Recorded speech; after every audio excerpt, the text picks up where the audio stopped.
terima kasih. Dalam nama Yesus kami bersyukur. Terima kasih. Amin. Puji Tuhan. Silakan duduk. Shalom.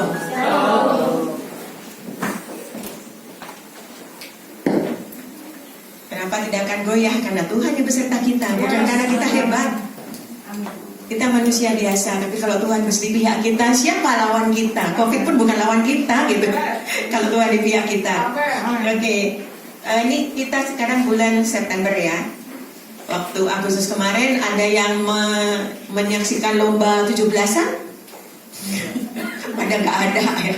Biasanya rame, di kompleks juga biasanya rame ada lomba, tiba-tiba nggak ada. Tapi ternyata di Alkitab itu kita semua ikut lomba.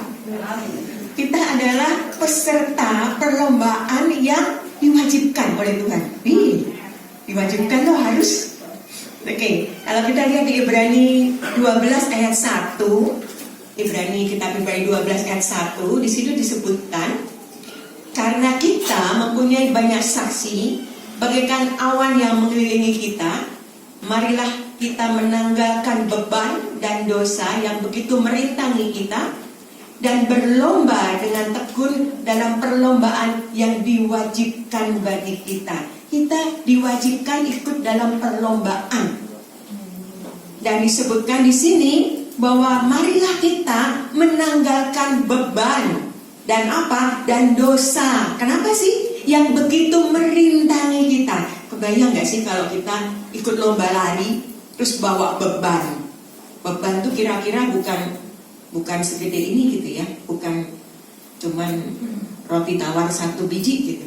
Tapi beban itu mungkin segede speaker, mungkin segede 2 kalinya speaker ini, 4 kalinya speaker ini, mungkin berbentuk karung besar berisi barang-barang yang kita nggak tahu, yang berat, yang kita nggak tahu itu isinya apa. Dan kira-kira kalau orang membawa beban yang berat itu kira-kira gimana posisinya? Nggak mungkin santai gitu jalan, lari ayo lari gitu, nggak mungkin. Pasti dia pasti akan terbebani. Kebayang kalau kita disuruh lari ikut lomba, tapi beban kita segede 4 kalinya speaker ini gitu di punggung kita, gimana bisa lari? Nggak usah 4 kalinya, 1 biji aja gitu. Mau lari kita masih ketinggalan. Jadi kalau kita mau lari dalam perlombaan, ayo kita tanggalkan bebannya.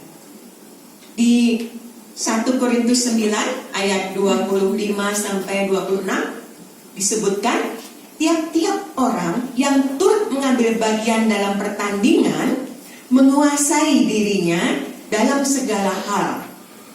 Mereka berbuat demikian untuk memperoleh suatu mahkota yang fana, tapi kita untuk memperoleh mahkota yang abadi.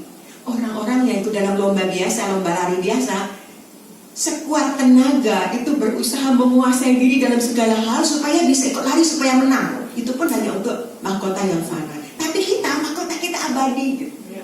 Jadi kita mestinya larinya lebih dari itu, karena mahkota kita berharga banget. Itu mahkota yang abadi.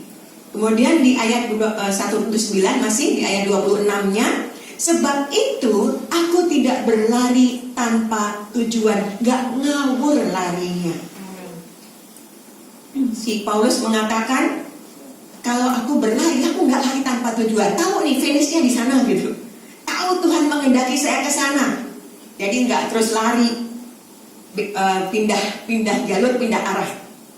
Apa sih beban? Kan ada 2 nih ya, di Ibrani 12 ayat 1 tadi. Marilah kita menanggalkan beban dan dosa. Berarti ada 2 yang kita harus tanggalkan supaya kita bisa berlomba dalam perlombaan yang diwajibkan. Ada 2 hal yang kita harus tanggalkan. Pertama beban. Beban apa toh?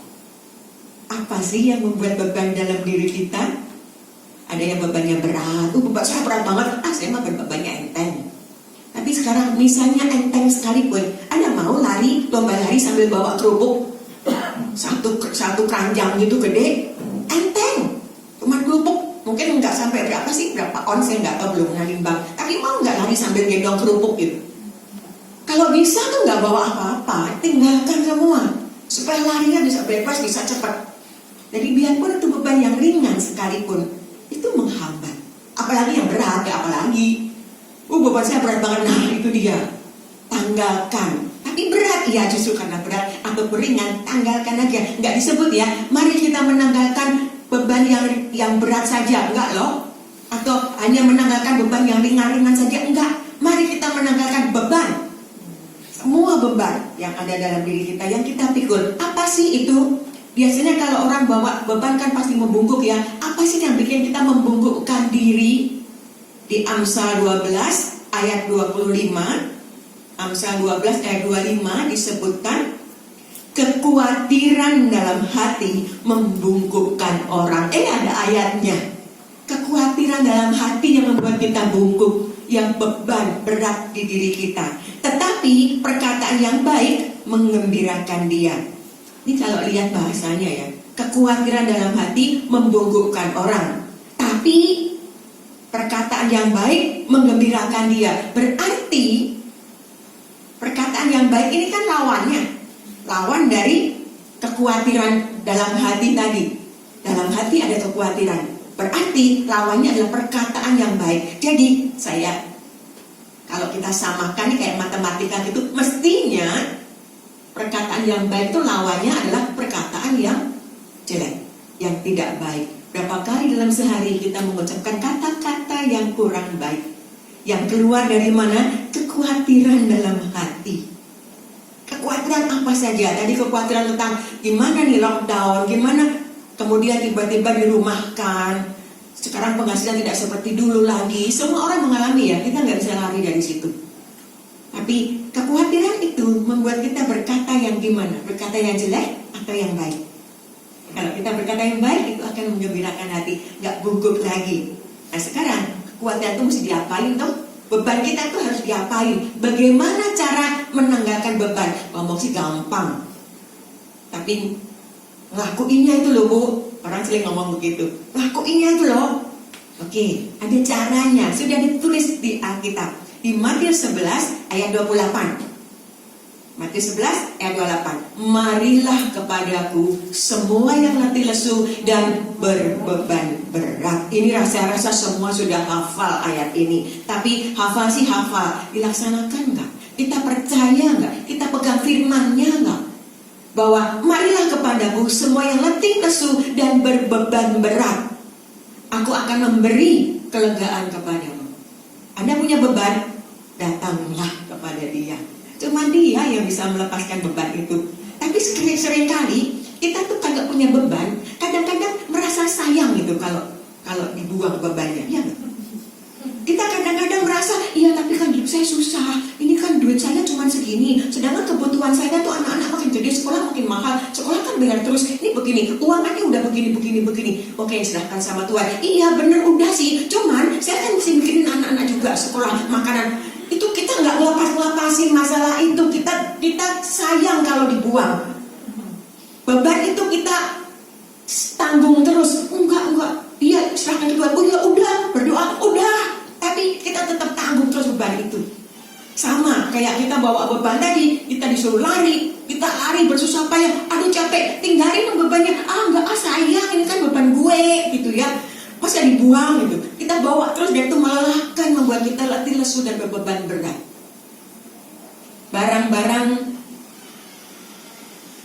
Barang ini saya nggak tahu apa. Barang ini enteng banget. Tapi coba kalau Anda begini pegang 1 jam, 2 jam, 4 jam, jadi berat.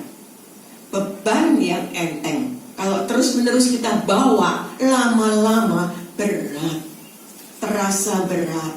Oh saya sih nggak masalah, saya sih nggak ada masalah. Ya mungkin kecil banget, tapi itu akan makin lama terasa semakin berat. Tapi jangan khawatir, marilah kepadaku semua yang lebih lesu dan berbeban berat. Karena apa? Aku akan memberi kelegaan kepadamu. Oke, bawa ke Tuhan terus. Ngapain? Ada ayatnya, 1 Petrus 5 ayat 7.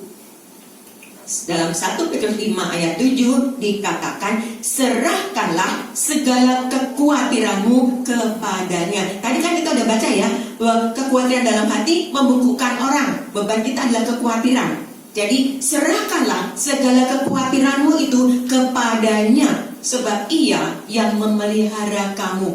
Serahkan itu kalau dari kata aslinya itu dari kata epiripto, artinya membuang, melempar, menjatuhkan. Jadi kebayang kalau bawa beban berat di punggung itu ya segede 4 kalinya speaker ini gitu.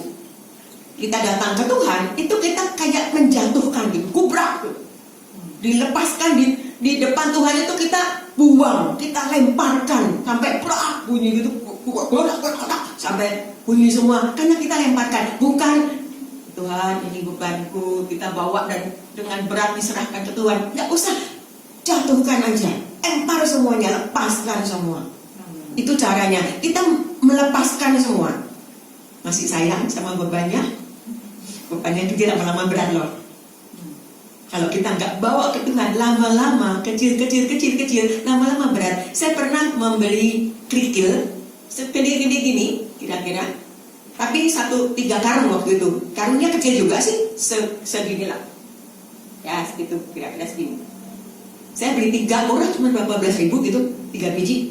Dan saya pikir mau nutupin tanah di depan rumah saya supaya nggak nyiprat-nyiprat airnya. Saya minta dia taruh di situ, saya tinggal pikiran saya tinggal angkat terus saya taburin gitu kerikilnya.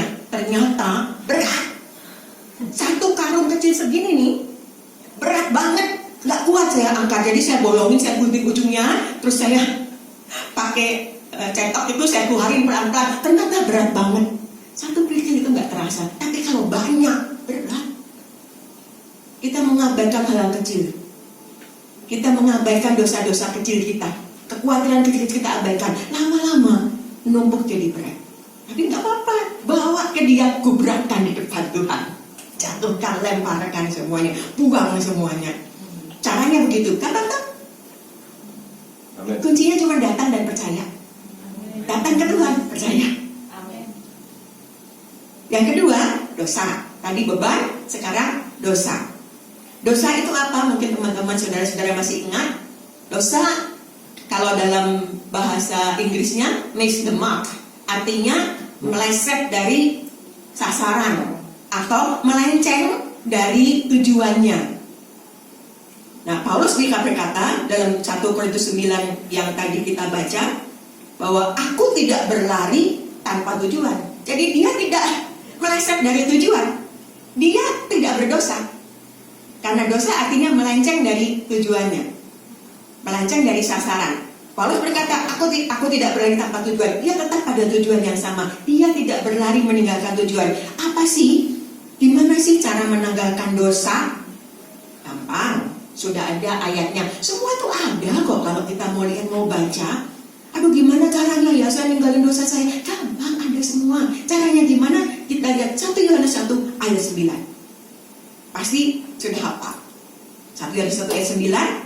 Jika kita mengaku dosa kita, maka Ia adalah setia dan adil, sehingga Ia akan mengampuni segala dosa kita dan menyucikan kita dari segala kejahatan. Bagaimana cara menanggalkan dosa? Datang, ngaku, udah. Maka Dia akan mengampuni segala dosa kita. Jadi enak ya, datang, mengaku. Oh, sudah datang dan mengaku. Oke, tapi jangan lupa ada aturan lain yang juga menyertai tentang pengampunan itu. Bagaimana kalau kita berdoa Bapa kami? Masih ingat? Yang ada di Matius 6 ayat 12. Ampunilah kesalahan kami seperti kami juga mengampuni orang yang bersalah kepada kami. Jadi siapa duluan? Kita mengampuni dulu baru kita diampuni, atau kita diampuni dulu baru kita mengampuni orang lain? Mengampuni atau diampuni dulu? Mengampuni dulu. Oke, berarti cocok dengan ayat ini ya. Ampunilah kesalahan kami seperti kami mengampuni orang yang bersalah pada kami. Jadi yang duluan dilakukan adalah mengampuni yang bersalah pada kami, barulah kita diampuni. Barulah kita ke ayat 1 ayat 9 tadi, bahwa mengaku dosa kita maka segala dosa kita akan diampuni, semuanya akan dipulihkan, tapi mengampuni dulu. Amin. Nah, masalahnya gampang nggak sih mengampuni itu? Susah, Bu. Saya mah itu soalnya orangnya jahat banget. Dia udah berkali-kali menyakiti hati saya. Susah sekali saya mengampuni dia. Ada yang bilang, oh saya udah melupakan semua kesalahan dia. Tapi modalnya begitu, caranya ngomongnya, saya sudah melupakan semuanya. Itu mah bukan melupakan. Itu tidak mengampuni juga, sama. Jadi kalau kita mengatakan sudah mengampuni, yang kayak gimana itu mengampuni? Ternyata dialami oleh Yunus. Kalau teman-teman masih ingat, Yunus adalah seorang nabi. Nabi loh. Nabi Tuhan, disebut di 2 Raja-Raja bahwa dia adalah nabi yang hidup setelah zaman Elisa. Elisa, terus ada Yunus. Benar-benar dia nabi yang menyampaikan menjadi penyambung lidah bagi Tuhan, bagi Allah. Itu luar biasa. Yunus dalam ayat Yunus 1 ayat 1 sampai 3 disebutkan. Ayat 1, datanglah firman Tuhan kepada Yunus bin Amitai demikian. Bangunlah, pergilah ke Niniwe, kota yang besar itu, berserulah terhadap mereka karena kejahatannya telah sampai kepadaku. Ini nabi, sudah jadi nabi, disuruh Tuhan, bangun, pergi ke Niniwe. Wah, kira-kira kalau saudara melayani Tuhan, terus Tuhan datang terus ngomong, ayo bangun, layani orang itu, gimana? Oh siap Tuhan, gitu ya, rajin gitu. Atau melayani dia, nggak salah Tuhan. Apa yang dilakukan Yunus? Bangunlah, pergilah ke Niniwe. Ayat ketiga. Tetapi Yunus bersiap untuk melarikan diri ke Tarsis, jauh dari hadapan Tuhan. Saya heran, kok disuruh malah bersiap untuk melarikan diri.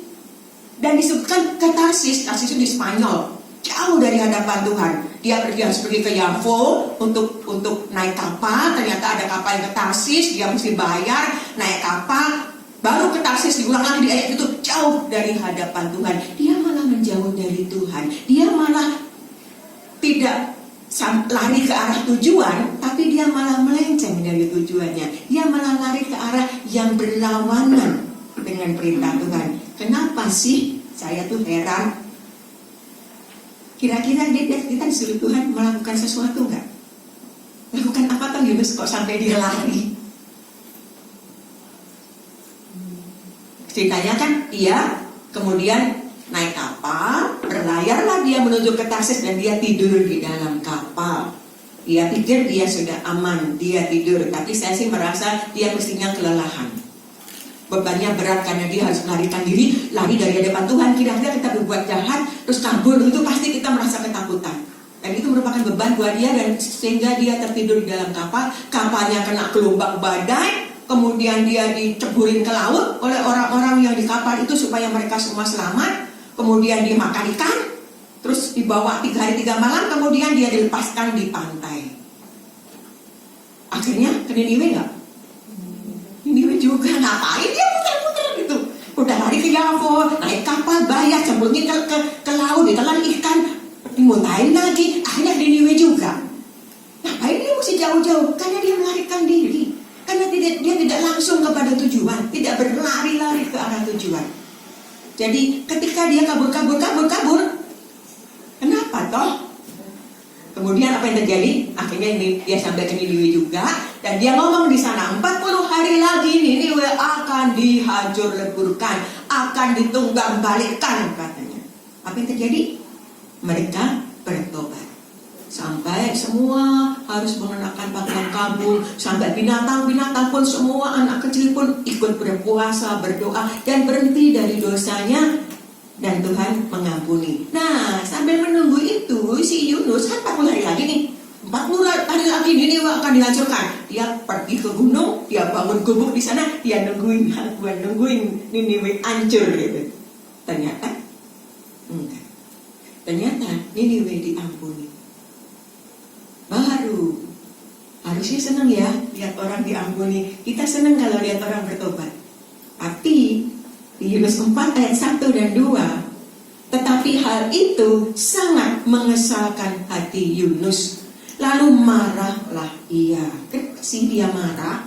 Nah, ini dia baru ngomong nih, kenapa dia dulu kabur melarikan diri ke Tarsis. Dan berdoalah dia kepada Tuhan. Katanya, ya Tuhan, bukankah telah kukatakan itu ketika aku masih di negeriku? Itulah sebabnya maka aku dulu melarikan diri ke Tarsis. Ini jelas-jelas dia ngomong, itulah sebabnya maka aku dahulu melarikan diri ke Tarsis. Sebab aku tahu bahwa Engkaulah Allah yang pengasih dan penyayang, panjang sabar, berlimpah kasih setia, dan menyesal karena malapetaka yang hendak didatangkannya. Dia tuh melarikan diri ke Tarsis gara-gara dia udah tahu bahwa Allah itu baik, pengasih, panjang sabar, pengampun, dan pasti mengampuni orang Niniwe. Jadi sebenarnya yang membuat Yunus lari karena dia tidak kepengen orang Niniwe diampuni. Kejahatannya sudah naik sampai ke Tuhan. Jahat banget mereka. Mungkin kita begitu. Mungkin ada orang yang menyakiti kita dan kita merasa itu sangat jahat. Dan kita tidak ingin dia diampuni oleh Tuhan. Hati, pada saat kita begitu, kita sedang melarikan diri ke Tarsis, jauh dari hadapan Tuhan. Kenapa sih Tarsis? Ada perak di sana. Tarsis adalah pusat pembuatan perak. Yunus nggak mau orang Niniwe itu bertobat, tapi jangan lupa di Efesus 6 ayat 12, karena perjuangan kita bukanlah melawan darah dan daging, tapi melawan penguasa-penguasa segala macam, roh-roh jahat di udara. Perjuangan kita itu bukan melawan Niniwe. Perjuangan kita bukan melawan manusia. Perjuangan kita bukan melawan darah dan daging, bukan orang, bukan teman, bukan saudara, bukan orang yang kita anggap menyakiti, bukan musuh kita, bukan orang jahat, bukan juga anak kita, bukan juga suami, bukan juga istri, bukan orang tua kita, bukan adik, bukan kakak, bukan pacar, tapi roh-roh jahat di udara. Itu lawan kita. Jadi ketika kita merasa, aduh dia kan jahat banget Tuhan, itu salahnya dia, dan kita tidak mau mengampuni, maka kita suka seperti Yunus, tidak rela kalau Tuhan yang begitu baik mengampuni orang lain. Nah, kalau sudah begini, apa yang kita lakukan sekarang? Di Matius 11 ayat 28 kan dituliskan, marilah kepadaku semua yang letih lesu dan berbeban berat, aku akan memberi kelegaan kepadamu. Ayat ini udah biasa. Kemudian di ayat berikutnya, ini saya timbul tanda tanya. Diberi kelegaan, udah tau berikulah yang ayat 29 dan 30, pikulah kuk yang kupasang dan belajarlah padaku, karena aku lemah lembut dan rendah hati, dan jiwamu akan mendapat ketenangan. Sebab kuk yang kupasang itu enak, bebanku pun ringan. Ini saya nggak ngerti dari dulu. Saya ngerti kuk itu mestinya yang ditaruh di atas lembu itu ya, apa tuh kayu gede itu kan berat. Pikulah kuk yang kupasang. Aduh, kebayang mikul kayu kayak kan berat Tuhan, tapi Tuhan bilang di sini kuk yang kupasang itu enak, bebanku juga ringan. Saya nggak ngerti. Sampai tadi pagi, sampai kemarin malam waktu saya mau persiapan untuk ibadah hari ini, saya cuma dapat sepotong dan saya belum tahu urutannya harus bagaimana, menyampaikannya bagaimana. Sampai tadi pagi saya masih belum tahu, dan saya bilang, Tuhan terserah. Terus datang bawa beban, Tuhan aku letakkan bebannya, dan kemudian Tuhan ngomong tentang mengampuni. Ada 2 orang yang saya belum doakan, dan waktu saya menyengat itu saya pikir yang satu ini saya udah lupakan, saya udah relakan, dan saya merasa mengira saya sudah mengampuni dia. Tapi saya tahu bahwa ini ternyata saya seperti Yunus, nggak rela kalau dia diampuni gitu, karena dia pernah menipu saya. Jadi pagi-pagi saya berdoa, Tuhan ampuni dia. Saya sebut namanya, ampuni dia. Dengan rela hati, dengan di hadapan Tuhan, bukan ya deh Tuhan, ya udah ampuni dia deh, ya udah, bukan gitu. Tapi Tuhan ampuni dia, ampuni. Saya sebutkan namanya. Setelah saya merasa rela, merasa plong, saya doa yang kedua, Tuhan berkati dia. Saya sebutkan namanya lagi. Berat loh untuk ngomong memberkati, mengampuni udah berat. Apalagi ngomong disuruh memberkati. Wih, enak banget dia, udah jahat diberkati lagi. Hati-hati, kita akan seperti Yunus yang kabur ke Tarsis. jauh dari hadapan Tuhan. Jangan menjauhlah dari Tuhan. Jadi waktu saya berdoa begitu, saya merasa plong. Dan orang kedua, saya juga ingat dia, dan saya sebutkan namanya. Saya berkata, Tuhan ampuni. Iya, saya sebut namanya. Tuhan berkati dia. Begitu dua dia sudah saya sebut dan saya berkati, saya juga mengatakan, aku juga mengampuni. Iya, saya sebutkan kedua nama orang itu. Dan setelah itu saya sebutkan, saya baru merasa inilah kok yang Tuhan mau, yaitu mengampuni. Dan itu ternyata enak, gak berat. Rasanya kok, tapi kan dia yang salah Tuhan, dia udah berbuat begini-begini. Kayaknya berat ya, tapi setelah dilakukan, ternyata ringan, itu enak.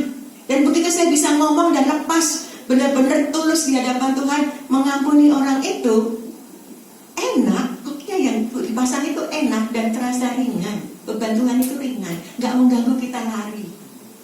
Malah kayak sayap, kalau saya bilang kayak sayap Raja Wali gitu. Larinya lebih cepat. Ada angin yang menerpa, malah tambah terbang.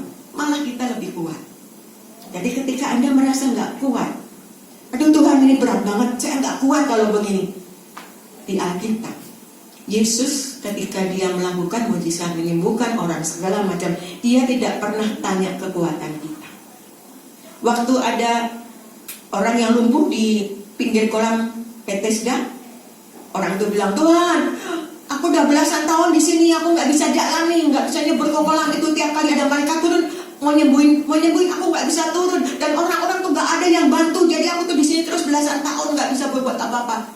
Tuhan nggak nanya itu, dia nggak, oh ya, aduh kasihan banget ya, kenapa bisa begitu? Orang-orang jahat semua nggak bantuin kamu, enggak. Yang dia ucapkan apa? Maukah engkau sembuh? Yang dia ucapkan apa? Berdirilah, angkat tempat tidurmu, jalanlah. Orang lumpuh belasan tahun disuruh berdiri, angkat tempat tidur, jalan. Saya pernah, waktu saya kelas 1 SMA, saya pernah sakit tipes cukup parah, karena waktu itu nggak ngerti tentang tipes, jadi sudah agak lama, udah sebulan lebih, mungkin nggak tahu sebulan ke 2 bulan, saya nggak ngerti dan makin parah dan masuk rumah sakit. Begitu masuk rumah sakit, 30 hari saya tidak boleh duduk. Gak boleh bangun, apalagi bangun. Duduk aja gak boleh. Jadi saya masuk ke situ, saya tidur 30 hari persis. Hari ke-30, 31, dokternya bilang besok boleh pulang. Hari ini boleh duduk. Wih, saya semua, saya boleh duduk hari ini. Saya langsung duduk. Terus saya turun dengan PD. Saya turun dari tempat tidur. Begitu saya turun, saya langsung kakinya tuh kayaknya nggak bertenaga gitu. Saya langsung jatuh di lantai, ngedeprok di lantai begitu, nggak bisa berdiri. Baru saya sadar, kaki saya 30 hari aja nggak terlatih untuk jalan dan berdiri, kehilangan kekuatannya. Ini orang belasan tahun berbaring di tempat tidur, tiba-tiba bangun, angkat tempat tidurmu, jalan. Kalau dia mau jawab, mestinya dia akan jawab, Tuhan mana bisa, aku nggak bisa Tuhan. Aku nggak bisa bangun, aku nggak kuat. Tuhan nggak tanya itu. Tuhan tidak pernah tanya apakah kita kuat atau tidak. Yang Tuhan selalu tanya hanya, maukah engkau sembuh? Maukah engkau pulih? Jadi yang penting cuma satu, mau. Aku mau Tuhan. Jadilah. Tuhan bilang apa? Jadilah sesuai iman. Tuhan nggak pernah bilang, kira-kira kalau aku suruh kamu angkat tempat tidur ini, kira-kira kamu kuat nggak? Dia tahu kita nggak kuat. Ketika dikatakan ampunilah orang lain dan kita menjawab, Tuhan aku gak kuat, Tuhan tahu itu berat. Tapi ketika kita gubrakan itu di kaki Tuhan, jatuhkan beban itu, dan kita pikul kuk yang dia kasih, kita mengampuni, itu akan jadi ringan.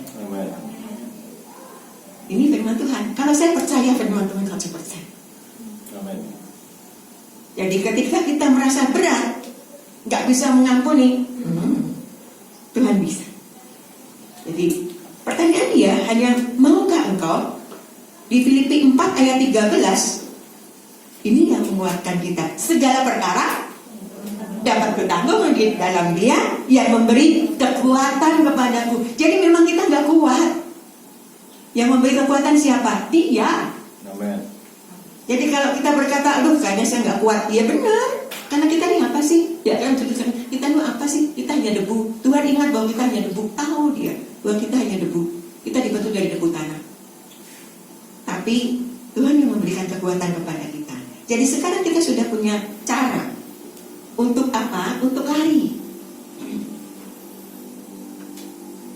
Karena kita mempunyai banyak saksi bagaikan awan yang mengelilingi kita, marilah kita menanggalkan beban dan dosa kita yang begitu merintangi kita. Dosa itu sangat merintangi kita. Miss the mark, meleset dari tujuan Allah, itu sangat merintangi kita. Kira-kira nih, kalau kita berlari, lomba lari gitu ya. Terus pas lari, lihat di samping ada jualan gado-gado gitu. Itu kesukaan gue. Mampir dulu gitu. Yang pacaran, ada pacarnya ngajak senyum di sana gini-gini. Halo say. Gitu. Kira-kira ketinggalan nggak sih larinya? Atau ada beban, ada musuh kita. Nah itu tuh, sebentar saya mau ngomong sama musuh saya. Kamu ini nggak boleh. Kita sudah ketinggalan. Jadi ketika kita punya tujuan, Paulus berkata, aku berlari bukan tanpa tujuan. Larilah ke sana. Kemana? Ya itu yang perlombaan yang diwajibkan untuk kita. Lomba itu yang menang siapa? Ayat sebelumnya, tadi saya nggak berani bagi ini, karena saya nggak ngerti maksudnya. Ayat sebelumnya dikatakan dalam perlombaan itu hanya satu orang yang menang. Ya, kok satu? Nggak kan banyak. Tapi ternyata baru tadi saya dibukakan bahwa satu orang itu Yesus. Kalau kita masuk dalam dia, kita ikut terima mahkota. Di luar dia, ya pasti kalah. Siapa yang mau menang lawan Yesus? Tapi supaya kita tidak membebani diri kita sendiri ketika kita berlari di sana, maka buanglah beban dan dosa yang sangat merintangi kita. Saya kebayang ya, kalau beban itu adalah karung gede. Nah, dosa itu kayak hal-hal yang enak yang mengganggu kita, gado-gado, ada pacar di sana, ada orang mau ngasih, ada duit nih, kamu bakal menang nih. Ya, orang berhenti dulu gitu. Hal-hal yang menyenangkan itu lebih mudah untuk menjadikan kita tidak lari ke tujuan. Hal-hal yang nyebelin, mungkin kita nggak tertarik ya. Anda nggak suka makan apa? Nggak suka makan gado-gado, ada gado-gado mas, bodo amat itu lari aja. Tapi ketika Anda suka, maka itu menarik hati. Jadi dosa itu kadang-kadang menarik hati. Tarsis itu lebih indah dibandingkan pergi ke Niniwe. Dan dia merasa mungkin aku kan nabi, masa aku disuruh ngomong 40 hari lagi Niniwe dihancurkan. Udah gitu ternyata Tuhan mengampuni, nggak kejadian. Kan orang-orang bilang apa nanti? Berarti aku nabi palsu dong. Udah ngomong, udah bernubuat kok nggak kejadian. Dia tidak mikirin betapa bahagianya surga bersukacita ketika 120.000 orang di Niniwe itu selamat semua. 120.000 bukan cuma satu. Sekali dia ngomong ternyata 120.000 orang bertobat. Itu luar biasa. Tapi ketika dia lari ke Tarsis, apa bisa lari dari hadapan Tuhan? Daud bilang apa di Mazmur? Seandainya aku lari ke padang gurun, lari ke puncak gunung, bahkan ke lembah, bahkan ke gua, ke dasar laut sekalipun, bahkan ke dunia orang mati pun, Tuhan ada di sana. Kita bisa lari, kita ujung-ujungnya akan nyampe juga ke Niniwe, cuma lewat jalan yang berat gitu. Pakai dimakan ikan dulu, emang enak dimakan ikan. Bayangan saya dulu waktu kecil kayak Pinocchio, perut ikan tuh kayak kamar, kayak rumah goa gitu, ada airnya gitu kan, ada benda-benda yang ngapung-ngapung, ada apa bisa dimakan. Ada ikan bisa dimasak di situ, bakar ikan. Emangnya dikira enak? Perut itu, lambung itu isinya asam lambung. Dan ketika ada barang masuk ke dalam lambung, itu lapisan lambung itu akan mengeluarkan asam lambung dan akan berkontraksi. Itu mestinya dia nggak bisa napas sampai dia 3 hari loh.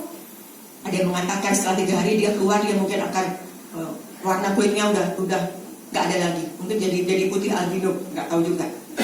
Tapi yang jelas itu bukan sesuatu yang enak. Daripada gitu ujungnya ke Niniwe juga. Udah mendingan langsung. Jadi kalau Tuhan panggil saudara untuk apa? Untuk mengampuni. Mengampuni itu bukan supaya orang lain lebih enak, bukan. Supaya kita tuh nggak ada beban, nggak ada yang merintangi ketika kita lari kepada tujuan. Apa itu? Ya panggilan Tuhan. Apa itu? Tanya Tuhan sendiri. Oke. Sekali lagi saya katakan bahwa jangan lupa bahwa Tuhanlah yang memberi kita kekuatan. Mengampuni itu gampang karena itu adalah kuk yang Tuhan berikan. Pakailah itu.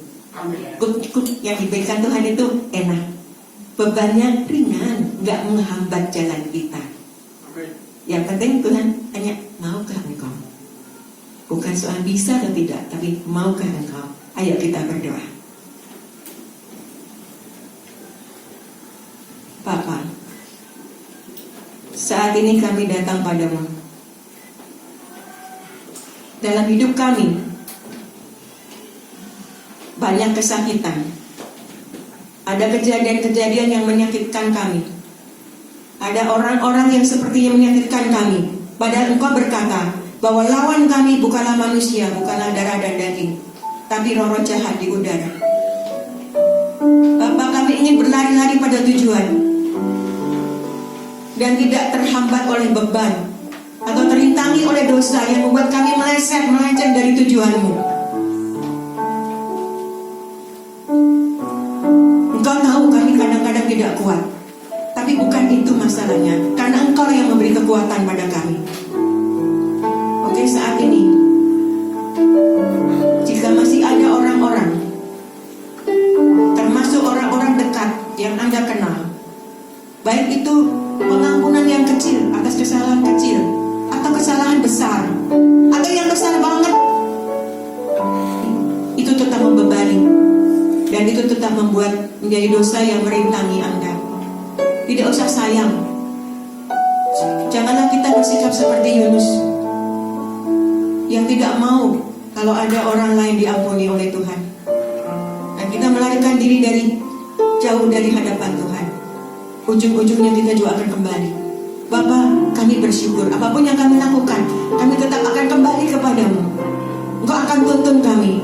Bapa, ajarkan kami untuk melihat kuk yang Engkau inginkan kami pikul, kuk yang enak dan beban yang ringan, yang tidak akan menghambat kami dan tidak akan merintangi kami. Ajar kami untuk datang kepadamu dan bisa melepaskan semua beban kami saat ini. Dalam hati Anda, sebutkan nama orang yang belum diampuni. Katakan, Tuhan, sungguh-sungguh dalam doa, berdoa kepada Tuhan. Katakan kepada Tuhan, bukan kepada diri sendiri. Tuhan, ampuni dia. Sebut nama orang itu. Kemudian katakan, Tuhan, berkati dia. Relakan Tuhan memberikan berkat kepada dia, kepada orang yang pernah menyakiti kita. Karena bukan dia musuh kita. Musuh kita bukan manusia. Itu hanyalah kuk yang Tuhan suruh kita pikul. Kuk yang enak dan ringan. Sebutkan lagi nama orang kedua.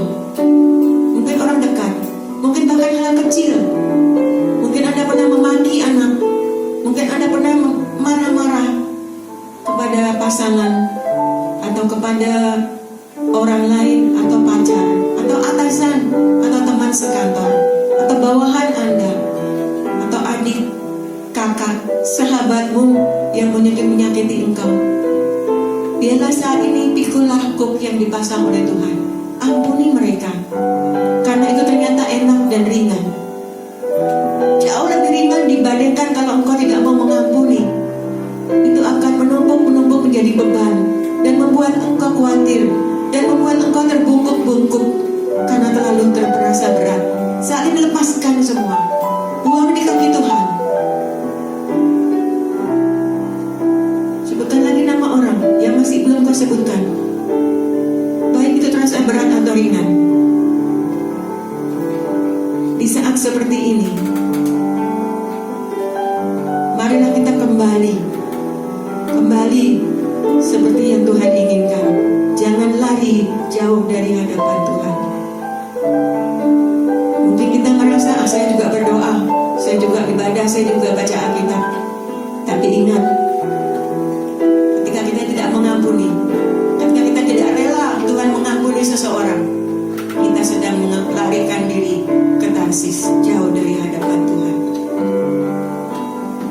Bapa, ampuni kami. Terima kasih, Engkau telah memberikan kami kuk yang ringan, kuk yang enak, dan beban yang ringan. Terima kasih Tuhan. Ajarkan setiap hari supaya kami tetap sabar, tetap setia, dan berpegang pada perintah-Mu. Tiap kali kami merasa beban berat, kami datang kepadamu dan melemparkan semuanya, membuang semuanya, semua beban itu di kaki-Mu, dan mengambil kuk yang Kau pasang.